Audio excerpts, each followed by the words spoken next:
Ang number one kailangan mong baguhin sa sarili mo para mabago yung buhay mo is baguhin mo yung mindset mo. If you feel like lumok na lumok, durog na durog ka na, lagi mong isipin may katapusan ng lahat.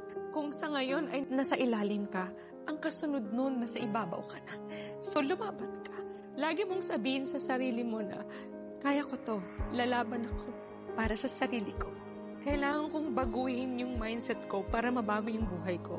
Ang next mong isipin is yung mga positive na pwedeng mangyari sa'yo instead of dwelling on the pain, dwelling sa nangyari na hindi maganda. Focus on the positive things na pwedeng mangyari sa'yo. Manifest things. If you like to have a great relationship, a great partner, pray about it, manifest it, and it is done. Huwag mong isipin na hindi mangyayari yun.